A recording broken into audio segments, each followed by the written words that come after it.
Bismillahirrahmanirrahim. Assalamualaikum warahmatullahi wabarakatuh.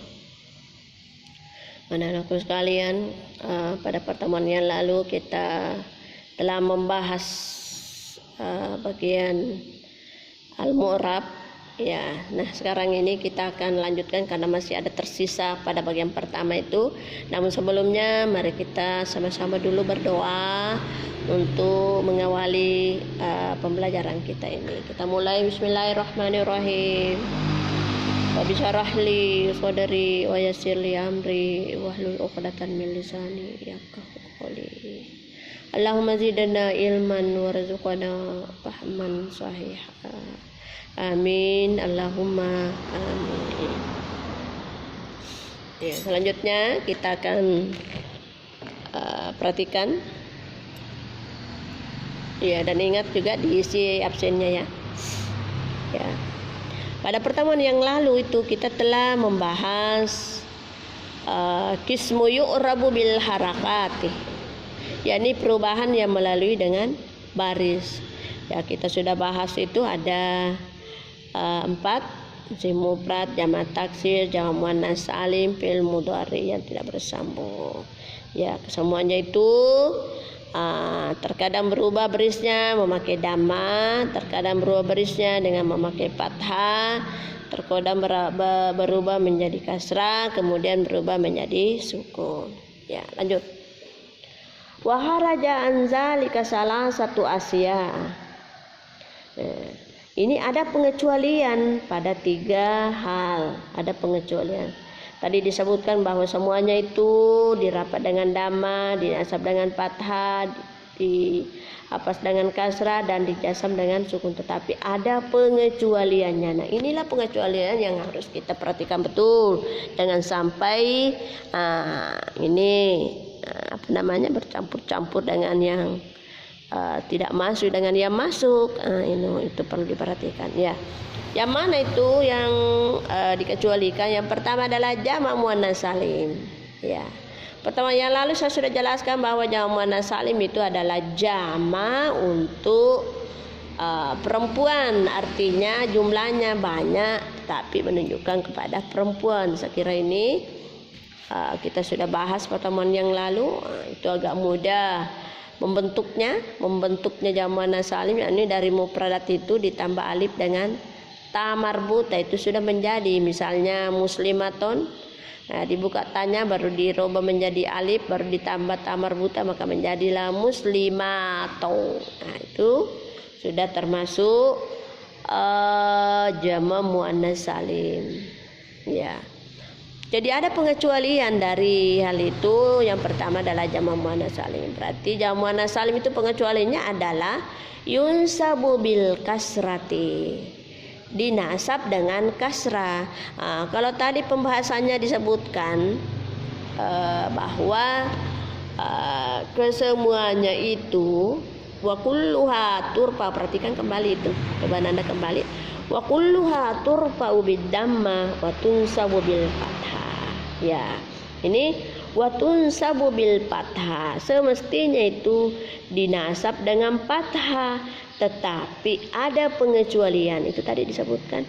Ada pengecualian di mana itu adalah jamak muannas salim, maka pengecualiannya itu tidak dinasab dengan fathah melainkan dinasab dengan kasrah.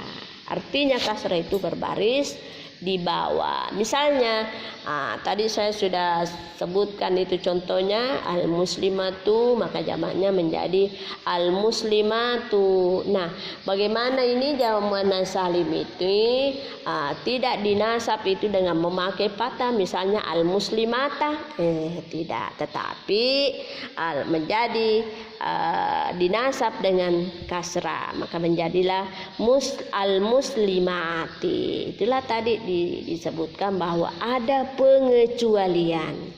Jadi tidak boleh kita langgar ini pengecualian. Kapan kita langgar, maka otomatis barisnya yang kita baca itu salah. Nah, salah baris bisa juga salah makna. Itu. Jadi ingat bahwa kesemuanya itu tadi disampaikan, kesemuanya itu memakai dirapa dengan dhamma, dinasab dengan fathah, dihafaz dengan kasrah, dijasam dengan sukun. Tetapi ada pengecualian yang harus betul-betul kita perhatikan.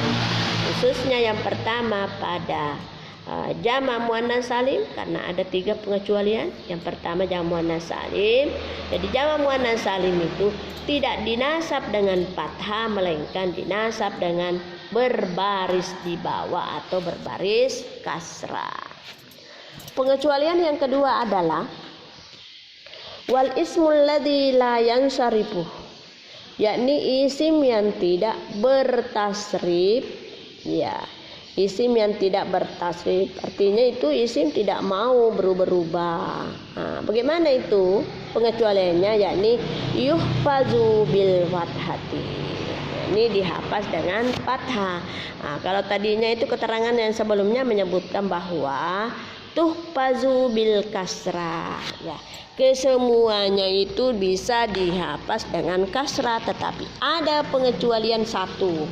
Ya, selain itu ya memakai ini baris kasrah. Tetapi kalau ini yang satu yakni isim yang tidak bertasrif, itu tidak boleh memakai kasrah, tetapi mestinya dan harus memakai fathah, yakni dihafaz dengan fathah atau baris atas.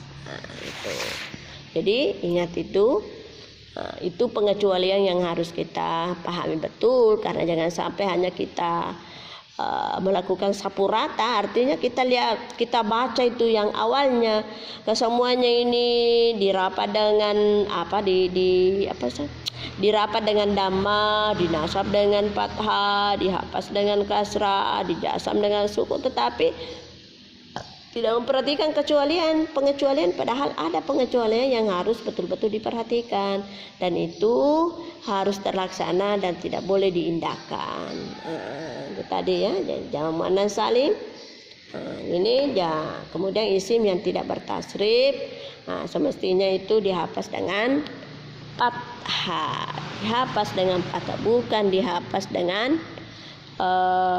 al-kasrah. Namun keterangannya harus dihafaz dengan kasrah, karena ada kata-kata lain yang bisa dihafaz dengan kasrah. Ini pengecualiannya hanya satu, yakni isim yang tidak bertasrif. Ya.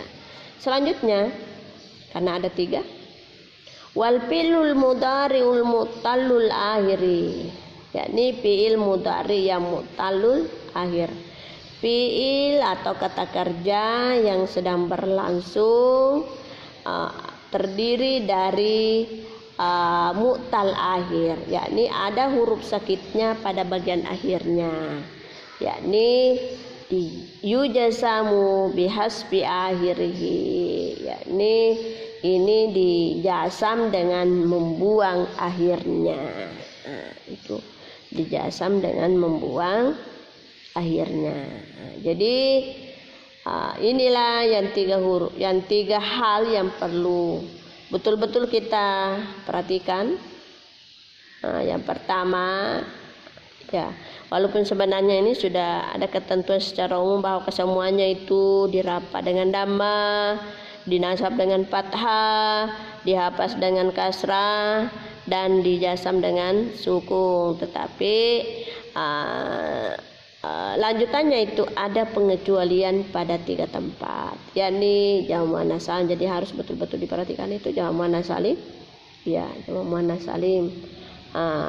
Ingat, saya sampaikan pada pertemuan-pertemuan yang lalu bahwa kapan dipakai itu perubahannya, ya itu tergantung pada posisi kedudukannya pada kalimat itu. Kalau kebetulan ketemu dengan jamak muannats salim yang kebetulan dia dalam keadaan nasab, maka nasabnya itu, tanda nasabnya itu harus memakai baris kasrah.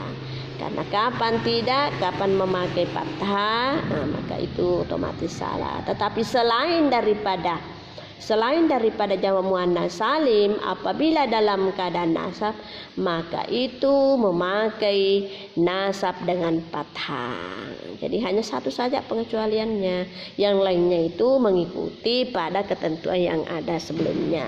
Itu yakni dinasab dengan berbaris fathah. Ya.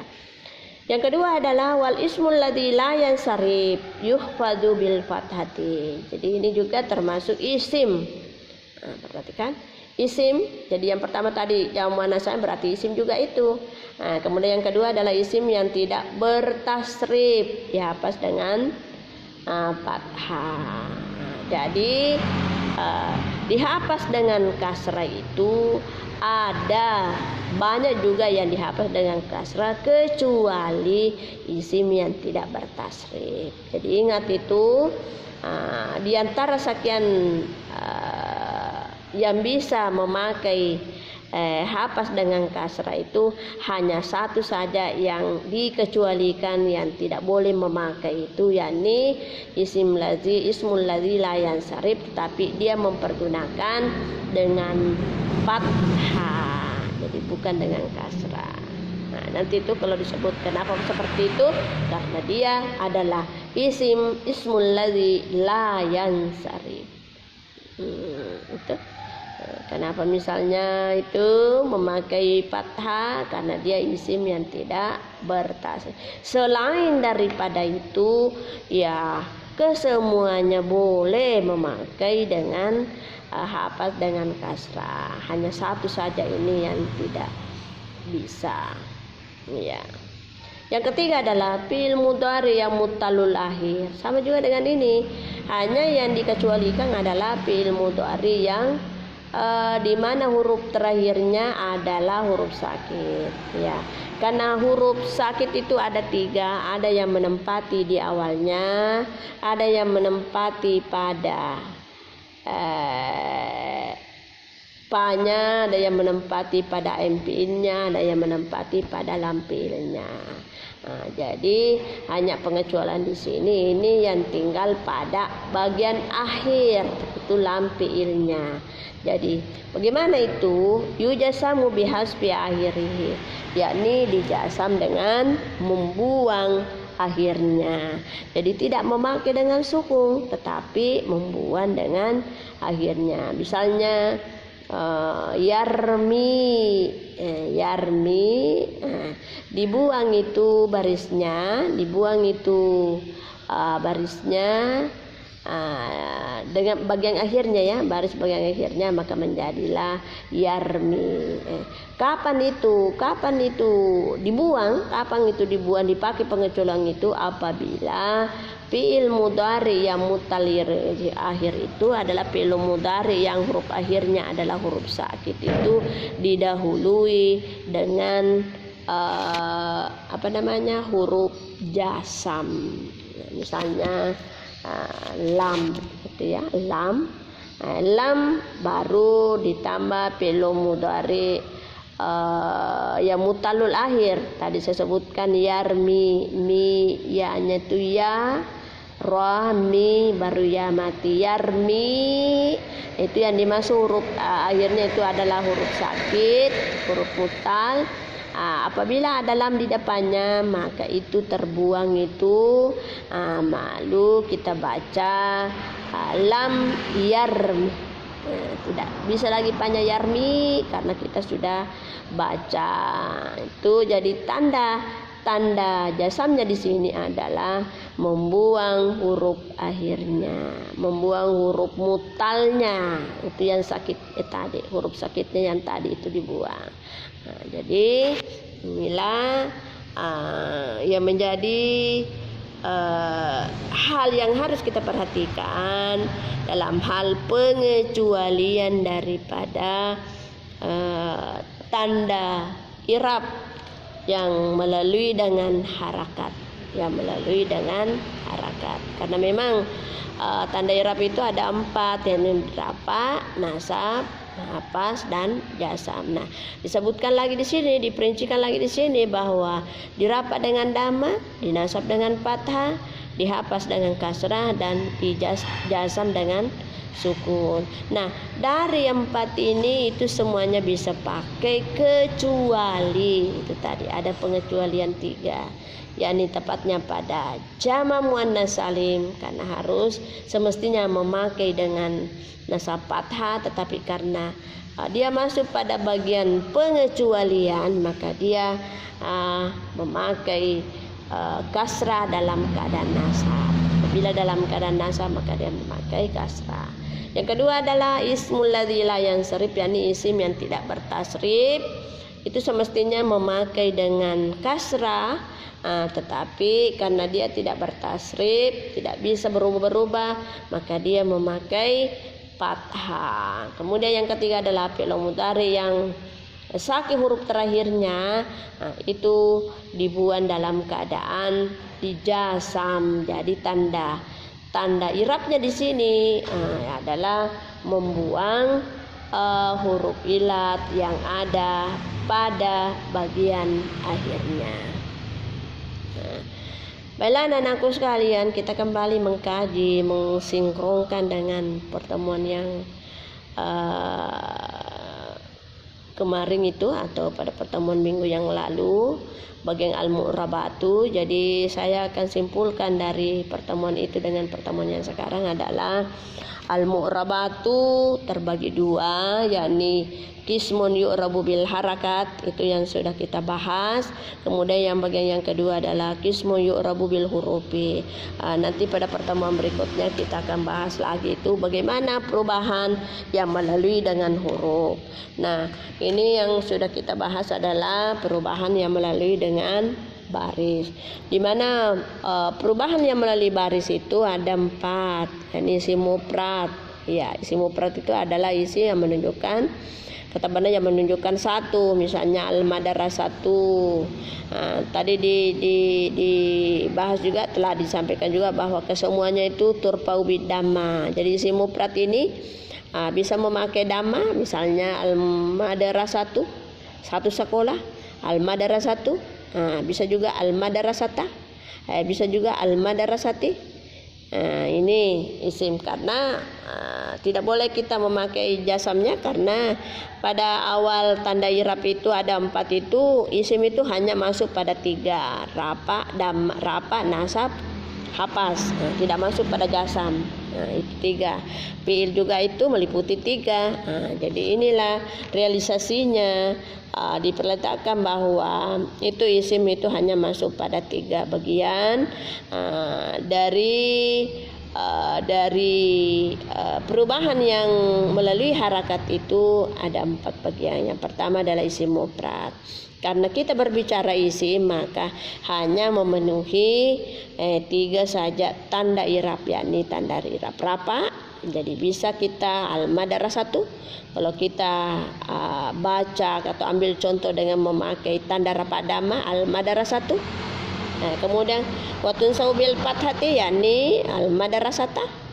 Kemudian watahfazu bil kasrah dengan al-madrasati. Kapan dipakai dhamma, kapan dipakai nasab, kapan dipakai kasrah itu tergantung dari kedudukan dalam kalimat itu, ya.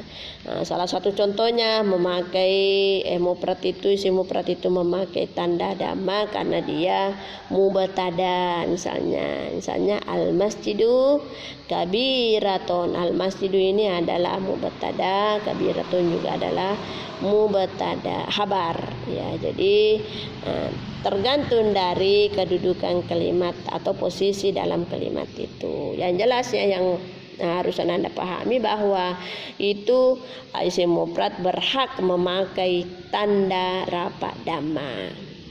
Yang kedua adalah jamak taksir. Jamak taksir itu jamak yang tidak beraturan. Misalnya al-madrasatu tadi 1 sekolah, al-madrasatani 2 sekolah, al-madarisu ini banyak sekolah, ini kena jamak taksir al-madarisu. Bagaimana jamak taksir ini? Ya, jamak taksir ini adalah yang menjadi jamak taksir itu adalah isim. Ingat tadi itu bahwa isim itu hanya meliputi 3 tanda baris. Nah, jadi jamak taksir ini bisa memakai turfa bidamma bisa memakai tanda rafa dhamma, wa tunsabu bil fathah dan bisa juga memakai nasab fathah, wa tuhfazu bil kasrah bisa juga memakai hafaz dengan baris kasrah. Jadi ini meliputi semua ini, itu mufrad dengan jamak taksir. Nah, yang ketiga adalah jamak muannas salim. Ingat itu ada pengecualian itu, pengecualian. Jamak muannas salim adalah jamak yang ditujukan kepada banyak perempuan. Ingat, ada pengecualian dalam keadaan nasab. Karena ini berbicara masalah jamak, berarti itu adalah isim. Isim yang menunjukkan banyak untuk perempuan. Jadi ingat, isim itu hanya melalui 3 baris. Tarfa'u, turfa'u bidamma, tunsabu bil fathah, tuhfazu bil kasrah. Ada pengecualian. Kapan itu kena pengecualian? Dalam keadaan nasab. Tetapi kalau dalam keadaan rafa itu tetap memakai dhamma, turfa'u bid dhamma. Yang kedua juga tuhfazu bil kasrah, itu dihafaz dengan kasrah. Jadi tetap memakai rafa dengan dhamma, juga tetap memakai hafaz dengan kasrah. Pengecualiannya hanya satu, yakni dalam keadaan nasab. Jadi dalam keadaan nasab jamak muannas salim itu tidak memakai dengan baris fathah tetapi memakai baris kasrah. Jadi itu maksudnya. Jadi masuk pada kategori ini hanya dikecualikan pada dalam keadaan nasab, ya. Berikutnya adalah jamak, yang mana jamak nasab? Fi'il mudhari. Fi'il mudhari yang tidak bersambung dengan yang lainnya. Adalah fi'il mudhari yang tidak bersambung dengan yang lainnya. Ya. Bagaimana itu fi'il mudhari? Yang dimaksud di situ adalah fi'il mudhari asli, tidak ada huruf nasab, tidak ada huruf jazam, tidak ada ini yang tidak bersambung dengan sesuatu yang lainnya. Ya, coba perhatikan. Ada pengecualian juga pada fi'il mudhari, tetapi di sini yang dimaksud di sini adalah pengecualiannya itu adalah fi'il mudhari yang mutalul akhir. Kalau yang dimasukkan di sini adalah fi'il mudhari yang tidak bersambung bagian akhirnya. Jadi fi'il mudhari itu tidak bersambung bisa memakai turfa'u bid dhamma. Misalnya, ingat ini fi'il mudhari. Fi'il mudhari itu adalah kata kerja. Fi'il mudhari ini hanya memakai juga 3, yakni turfa'u bid dhamma, tunsabu bil fathah, dan tujasamu bis sukun. Tidak masuk tuhfazu bil kasrah, tidak masuk itu dengan baris kasrah. Tidak ada fi'il itu berbaris kasrah. Hanya dhamma, fathah dan sukun, ya. Wal fi'lul mudhari'ul ladzi lam yattasil bi akhirih, yang adalah fi'il mudhari yang tidak bersambung, yakni memakai tanda rafa, yakni turfa'u bid dhamma. Bagaimana turfa'u bid dhamma? Apabila dia huruf asli, misalnya yaf'alu. Yaf'alu itu adalah mengerjakan, sedang mengerjakan sesuatu. Itu lunya itu barisnya dhamma, dhamma turfa'u bid dhamma. Kenapa? Karena tidak ada huruf-huruf yang sebelumnya, tidak ada huruf yang sebelumnya.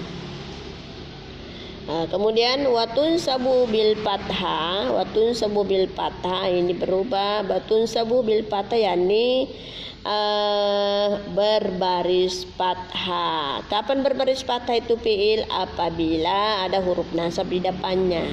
Misalnya ya fa'alu, turfa'u bid dhamma. Kenapa? Karena dia tidak ada huruf nasab huruf jasan di depannya. Kemudian watun sabu bil fathati, ini memakai baris fathah ya deriba. Kenapa ya deriba? Karena ada huruf nasab di depannya lan ya deriba, maka dia memakai mansubun bil fathah. Kemudian yang ketiga adalah waktu jasam bil sukun, yakni yaf'alu tadi, yaf'alu, yaf'alu, la yaf'ala, kemudian yaf'al, lam yaf'al. Kenapa dia itu jasam bil sukun? Karena dia didahului oleh huruf jasam. Jadi ini dia pakai semua rapat dengan dhamma apabila tidak ada huruf-huruf di depannya, dinasab dengan fathah karena ada huruf nasab yakni la yaf'ala. Kemudian yang ketiga adalah tujsam bisukun, yakni lam yaf'al. Huruf terakhirnya diperhatikannya, bukan yang di awalnya, huruf terakhir. Ada pengecualiannya, yakni pada fi'il mudhari yang mu'tal akhir. Kalau yang tadi disebutkan di sini yang memakai rafa, yang memakai nasab, yang memakai jasam, itu adalah hurufnya adalah sahih, tidak ada huruf mutal. Yang pengecualiannya itu terjadi hanya pada fi'il yang mutalul akhir. Itu juga hanya pada mutalul akhir, yang di tengahnya itu tidak masuk, hanya pada huruf terakhir. Bagaimana itu? Adalah dibuang pada huruf terakhirnya, tidak muncul lagi itu huruf sakitnya. Jadi itulah merupakan kesimpulan daripada Al-Faslu ini, yang hanya kita bahas pada bagian pertamanya saja, yakni dalam hal pembagian perubahan melalui dengan harakat atau baris. Insyaallah pada pertemuan berikut kita akan membahas pada bagian yang kedua dalam hal ini, perubahan melalui dengan huruf. Sekira inilah yang menjadi pembahasan pada kesempatan ini, semoga bermanfaat. Saya akhiri dengan ucapan wabillahi taufiq wa hidayah. Assalamualaikum warahmatullahi wabarakatuh.